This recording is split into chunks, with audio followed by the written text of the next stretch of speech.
오늘 우리에게 주시는 하나님의 말씀은 느헤미야 12장 1절부터 21절 말씀입니다. 스알디엘의 아들 스룹바벨과 예수아와 함께 돌아온 제사장들과 레위 사람들은 이러하니라.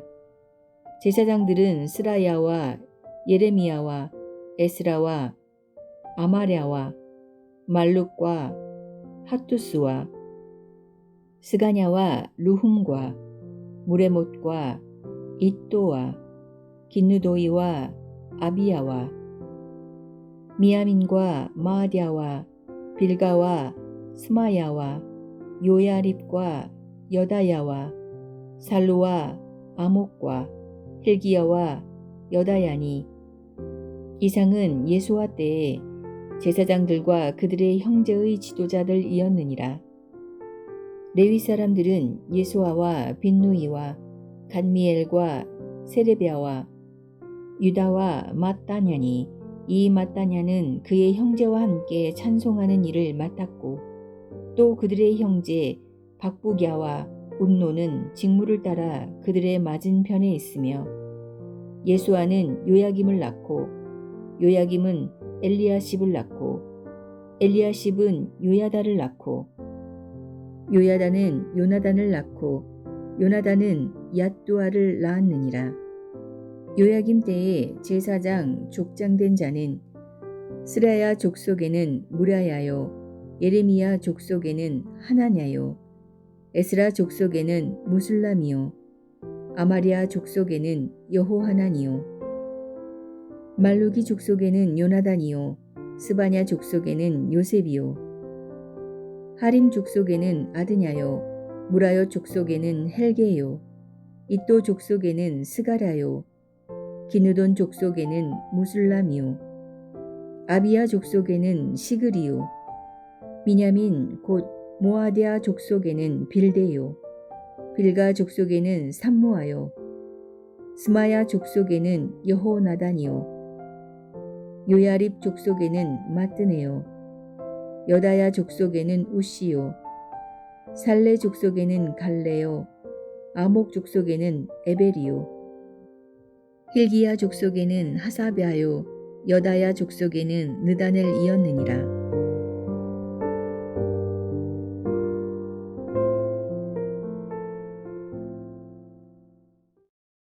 성벽의 재건과 함께 종교개혁을 위해 수고한 일꾼들이 있었습니다. 느헤미야는 성전을 중심으로 예배 회복에 동참했던 사람들을 잊지 않았습니다.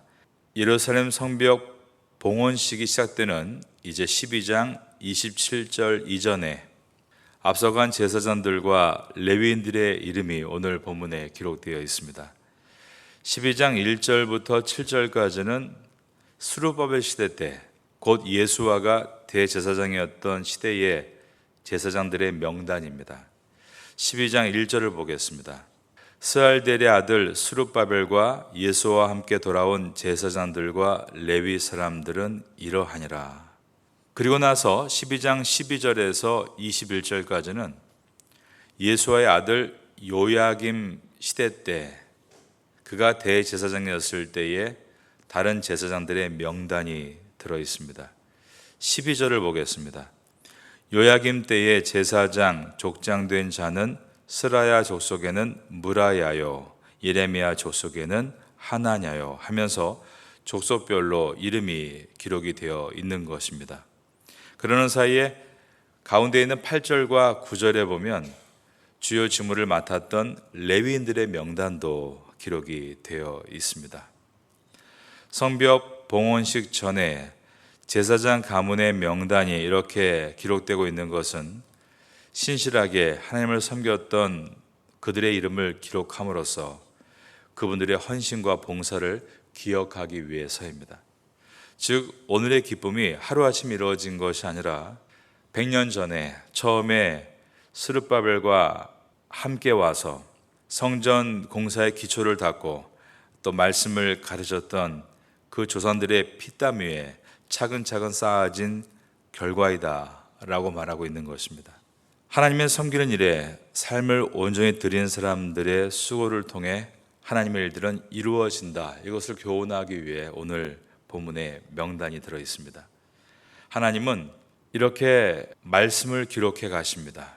하나님은 구전의 방법도 물론 사용하셨지만 기록의 방법을 사용하셨습니다. 성경의 기록은 1600년의 많은 기간 동안 각기 다른 신분의 40명의 기자들을 통해 기록되어서 오늘날까지 전해지게 되었습니다. 이스라엘의 민족사는 어쩌면 이 하나님의 성경 말씀을 이 땅의 모든 사람에게 주시기 위한 하나님의 섭리이다라고 말할 수 있습니다.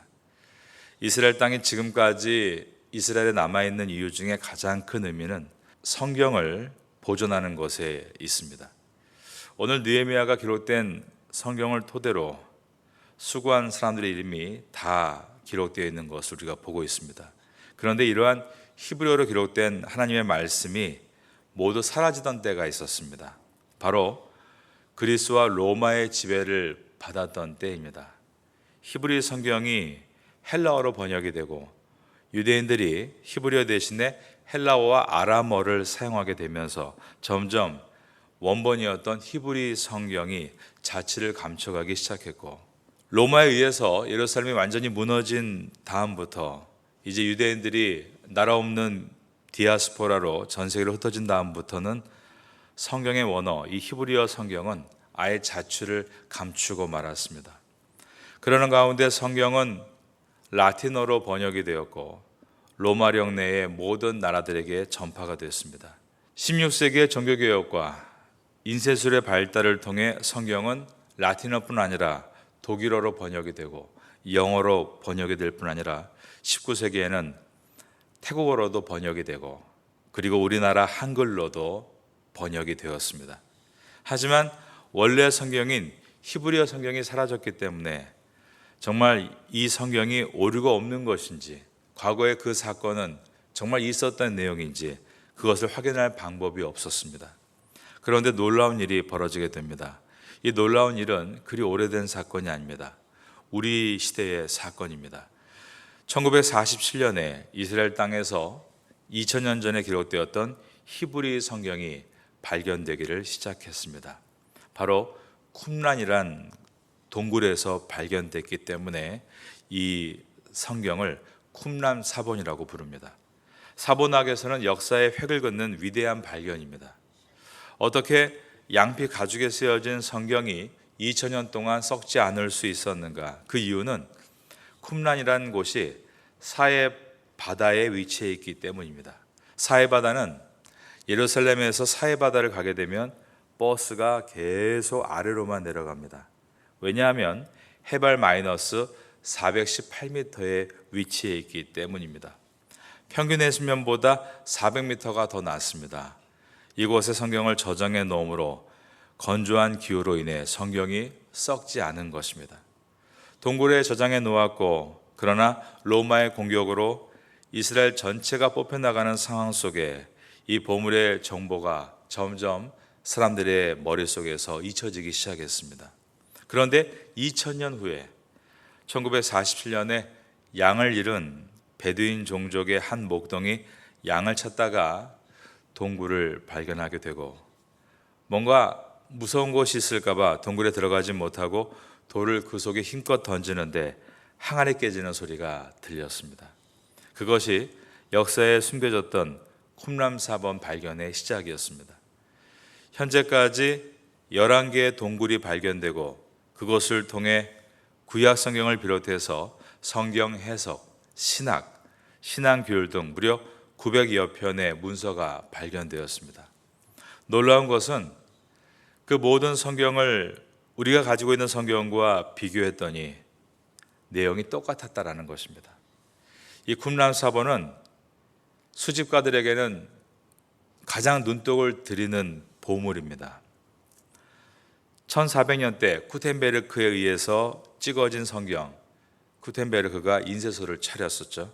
그가 만든 성경은 현재 그 한 장의 추정가가 1억 2천만 원입니다. 그런데 쿰란 성경은 그때로부터 훨씬 더 전에 2000년 전에 손으로 필사한 코덱스라고 하는데 필사한 성경으로서 그 가격은 상상할 수가 없는 그 상상 이상의 가격입니다. 하지만 이스라엘은 1947년에 쿰란 성경을 발견하고 난 다음 1년 후인 1948년 5월 14일에 나라를 건국한 후에 그 성경을 개인의 소유로 빼앗기지 않고 이스라엘의 수도 텔아비브의 유대인 박물관에 보관을 했습니다. 성지순례를 가면 텔아비브에 가게 되고 거기에서 반드시 유대인 박물관을 지나가게 됩니다. 거기에 보면 수많은 보물이 놓여 있는데 바로 성경입니다. 그래서 이스라엘 민족사는 어떻게 보면 기록된 하나님의 말씀, 이 성경을 우리에게 남겨놓으시기 위한 하나님의 섭리이다. 마지막 때에 은혜의 시대, 즉 말씀의 시대를 통해서 많은 영혼이 구원받게 하기 위해 하나님은 이스라엘이라는 하나의 나라를 이정표로 삼으셔서 지금도 전 세계에 생명의 복음이 증거되도록 하고 계십니다. 기록의 필요성이 무엇일까요? 일반적으로 기록이란 역사성, 사실성을 유지, 보존하기 위해서입니다.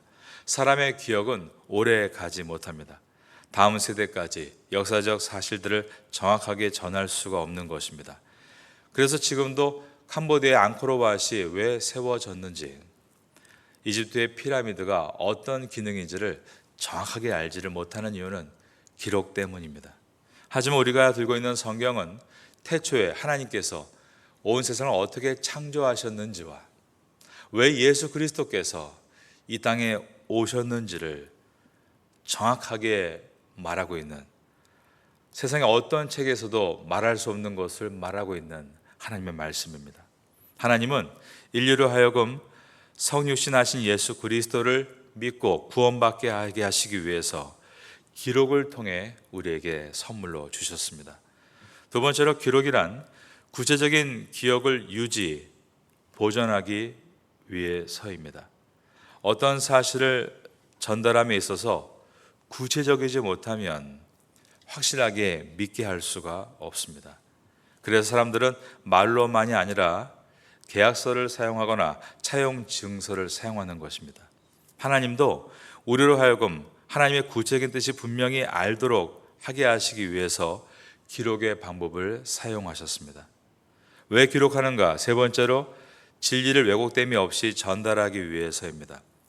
범죄하고 타락한 인류는 모든 사실과 사물에 대해서 인간의 타락한 본성으로 보는 습관을 가지고 있습니다. 그러므로 심지어 성경의 말씀도 자기 마음대로 해석하는 것은 그 때문입니다.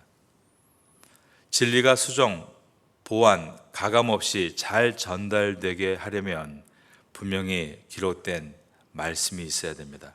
오늘날 모든 종교 속에서 가장 많은 이단이 나오는 곳은 기독교입니다. 그 이유가 캐논, 진리의 경전을 갖고 있기 때문입니다. 진리를 갖고 있기 때문에 그 진리를 이용하면 큰 능력을 만든다는 것을 알기 때문에 많은 사람들은 하나님 말씀을 가지고 그것을 틀어서 자기들이 하고 싶은 말을 하는 이단을 만들어냅니다. 그러나 그 모든 이단은 초대교회 때부터 지금까지 2000년 동안 일어나긴 했으나 또 사라져버렸습니다. 왜냐하면 하나님의 진리, 성경은 완벽하기 때문에 그 성경을 깊이 연구하면 그들의 거짓이 낱낱이 드러나기 때문입니다. 여러분도 하나님 말씀을 온전하게 배우는 신실한 성도가 되심으로 참과 거짓을 분별할 수 있게 되기를 예수님의 이름으로 축원합니다. 타락한 인류는 진리를 싫어하고 비진리를 좋아합니다. 그러므로 기록된 하나님 말씀이 없으면 진리를 언제든지 왜곡시킬 수 있기 때문에 하나님은 우리에게 성경의 말씀, 진리를 주셨습니다. 느헤미야는 수고한 사람들의 명단을 기록함으로 성전의 예배가 회복된 것이 자신의 공로가 아니라 수십 년에 걸친 헌신자들의 덕분이라고, 그리고 그 모든 것의 궁극적인 원인은 하나님이 하신 것이라는 것을 나타내고 있습니다. 여러분, 우리가 지금 누리고 있는 것은 대부분 믿음의 선조들의 헌신의 덕분입니다.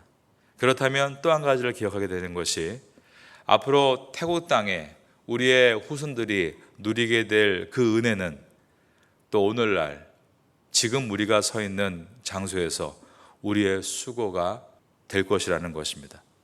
이 사실을 기억하면서 우리의 후손들을 위해서 거룩한 복음의 씨앗을 뿌리고 열매를 맺어 나가는 성도가 될 수 있다면 하나님의 말씀은 반드시 과거에 우리의 믿음의 선배들을 통해 하셨던 것처럼 우리를 통해서 계속 이루어지게 될 것을 믿습니다. 성경은 지금까지 한 점 한 획도 어그러짐 없이 성취되어 왔습니다. 지금도 하나님의 말씀은 계속 그 언약의 말씀대로 이루어져 가고 있습니다. 그 언약의 말씀 가운데 오늘 모든 사람들의 이름이 기록되어 있는 것처럼 우리의 이름도 기록되어 가고 있습니다. 이것은 요한계시록에 기록되어 있는 말씀으로서 하나님의 생명책에 우리의 이름이 모두 기록된다라고 말씀하고 있기 때문입니다. 오늘 이 본문을 보면서 이들의 이름이 기록되고 있는 것을 통해 우리의 이름이 기록되고 있는 것을 생각하심으로 감사와 기쁨과 또한 담대함을 가지고 살아가시게 되기를 예수님의 이름으로 축원합니다.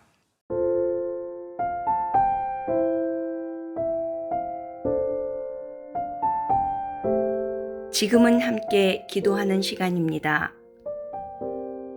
9월의 공동 기도 제목은 첫째, 하반기 새롭게 시작하는 각 교구 구역 예배를 위해 기도합니다. 둘째, 한인 교회 학교와 태국인 교회 학교를 위해 기도합니다. 셋째, 주간 장애인 보호센터와 농아인 교회를 위해 기도합니다. 넷째, 9월 21일 장애인 가족 1일 소풍을 위해 기도합니다. 말씀을 붙잡고 기도하는 귀한 시간 되시기를 소망합니다.